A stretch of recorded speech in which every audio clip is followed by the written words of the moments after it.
Hello दोस्तों, मैं हूं आपका दोस्त एडवोकेट शिवेंद्र प्रताप सिंह। आज हम आपको बताएंगे कि 498A का केस हो, डीवी का केस हो, 125 का केस हो। कहने का मतलब ये कि आजकल औरतें बेवजह बिना किसी कारण से अपने मायके में जाती हैं, वहाँ मायके वालों के ट्यूशन में बहकावे में आकर दुनिया भर के केस पति या पति के घर वालों के ऊपर कर देती हैं। तो आज का यह वीडियो स्पेशल ये है कि आप कौन सी औरतों को मेंटेनेंस नहीं देंगे, यानी कि कौन सी पत्नी मेंटेनेंस नहीं ले सकती, यानी कौन सी औरत मेंटेनेंस का केस नहीं ले सकती है। मेंटेनेंस का केस करने पर भी कोर्ट भी उसे मेंटेनेंस नहीं दिला सकती है। कहने का मतलब ये ध्यान रखें कि आज हम उन ग्राउंड्स को बता रहे हैं कि अगर आपके पास ऐसे सबूत हैं या ऐसी स्थिति आपके केस में है तो आप भी मेंटेनेंस से बच सकते हैं।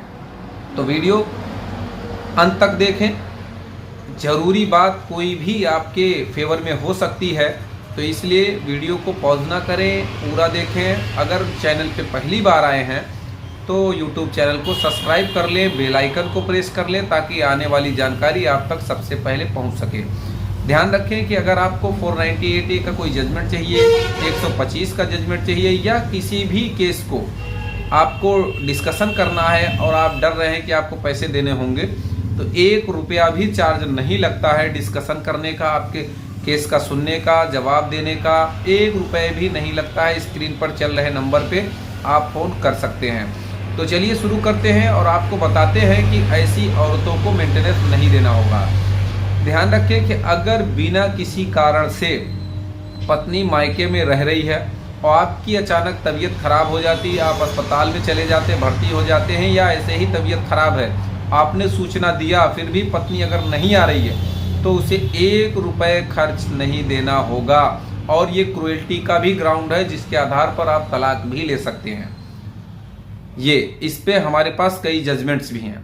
दूसरा ये कि अगर आपकी पत्नी 1 साल से अधिक समय से मायके में रह रही है बिना किसी कारण से, तो भी आप डाइवोर्स भी ले सकते हैं।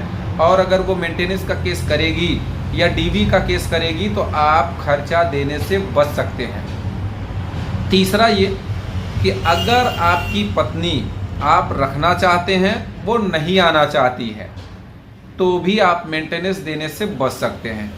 चौथा कारण ये, अगर आपकी पत्नी इनकम टैक्स पेई है या फिर कहीं सरकारी जॉब कर रही है, प्राइवेट जॉब कर रही है, तो भी आप मेंटेनेंस से बच सकते हैं, मेंटेनेंस नहीं देना होगा।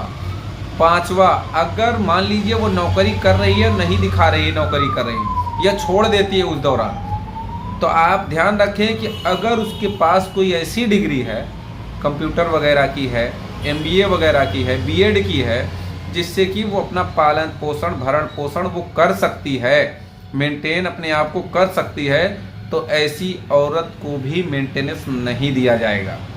अब जो मैं ज़बरदस्त कारण बताने जा रहा हूँ, ज़बरदस्त ग्राउंड बताने जा रहा हूँ कि ऐसी औरतों को भी मेंटेनेंस नहीं देना होगा।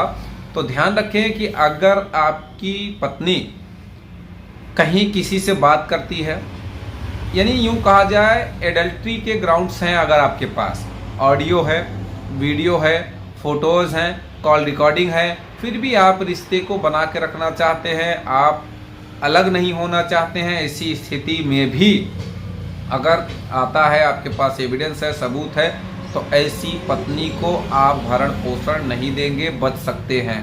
सातवां जो मैं ग्राउंड्स बताने चल रहा हूँ, कुछ लोगों का ये भी सवाल होता है कि ना मैं तुम्हारे घर जाऊँगी और ना तुम्हारे घर जाऊँगी, ना तलाक दूँगी, सिर्फ तुमसे मैं मेंटेनेंस लूँगी।